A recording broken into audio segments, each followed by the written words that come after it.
CPM-ന്റെ ഭാഗത്തുനിന്ന് സമ്മർദ്ദങ്ങളുണ്ടാവും.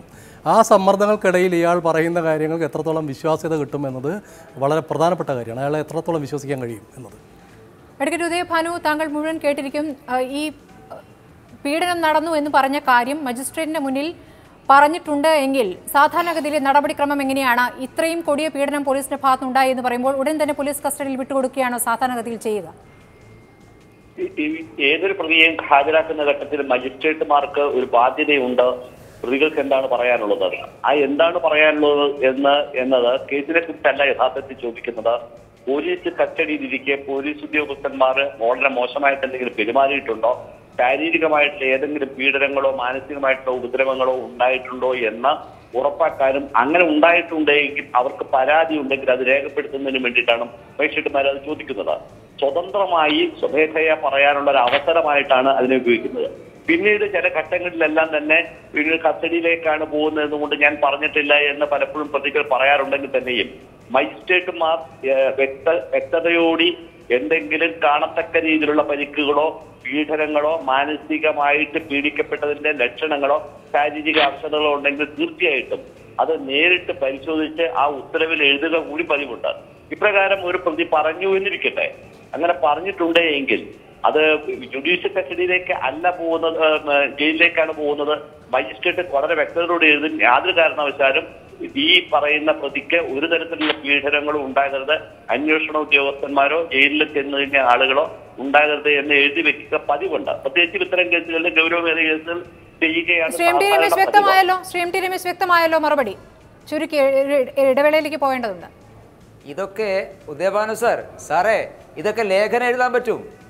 കണ്ണൂരിലെ CPM-ഉം പോലീസുകാരും നടത്തിക്കൊണ്ടിരിക്കുന്ന ഈ ഏർപ്പാടുകൾ ഇതൊന്നും ബാധകമല്ല സാർ. അവിടെ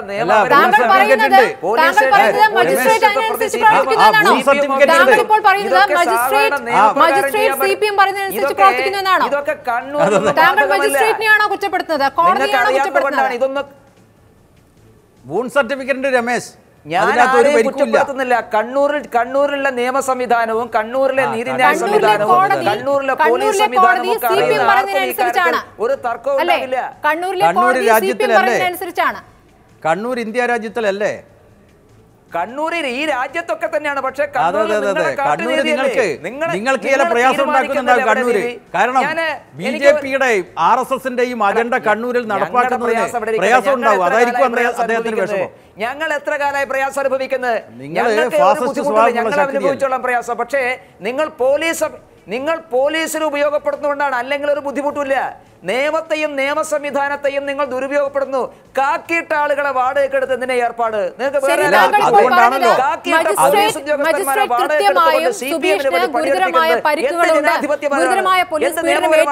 എന്ന് രേഖപ്പെടുത്താതിരുന്നത് CPM-നെ ഭയന്നാണെന്നാണ് താങ്കൾ പറഞ്ഞു വരുന്നത്. ഉറച്ചു നിൽക്കുന്നുണ്ട്. പോലീസിനെയും ഭയമാണ്, CPM-നെയും ഭയമാണ്.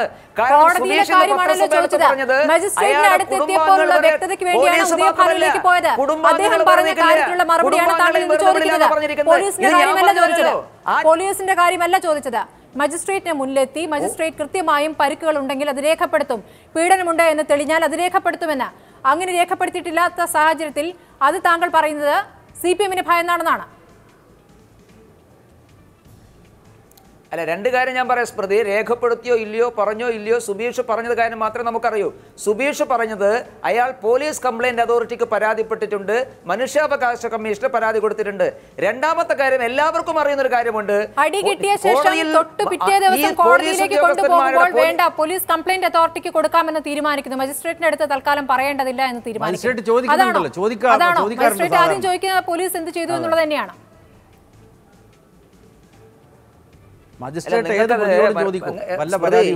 നിങ്ങൾ ഈ ചോദിക്കുന്ന ചോദ്യവും പീഡനം ഏറ്റുവാങ്ങുന്ന ഒരു യുവാവിന്റെ മാനസികാവസ്ഥയെ കുറിച്ച് നിങ്ങൾക്ക് അറിയില്ല. അതുകൊണ്ടാണ്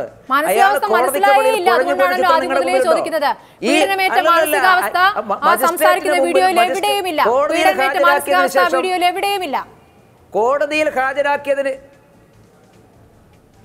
ഞാൻ പറഞ്ഞോട്ടെ കോടതിയിൽ ഹാജരാക്കിയതിനു ശേഷം കോടതിക്ക് വെളിയിൽ വരുന്ന സുബീഷ് കോടതി വളപ്പിൽ കുഴഞ്ഞു വീഴുന്ന ഒരു ചിത്രം മീഡിയയിൽ വന്നിരുന്നു. അത് നിങ്ങൾ കണ്ടിരുന്നോ?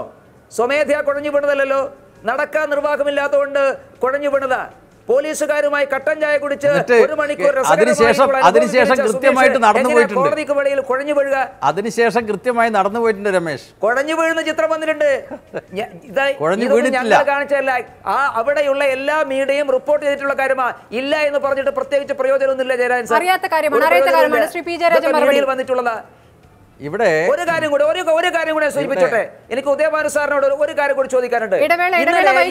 ഒറ്റ കാര്യം സാറ് പോയില്ലല്ലോ. ഇല്ല, അദ്ദേഹം ഇടവേളയ്ക്ക് ശേഷം വരാം. ഇടവേളയ്ക്ക് ശേഷം ആ ചോദ്യത്തിലേക്ക് വരുന്നതല്ലേ നല്ലത്. ഇടവേളയ്ക്ക് ശേഷം മടങ്ങിയെത്താം. ഒരു ഇടവേള.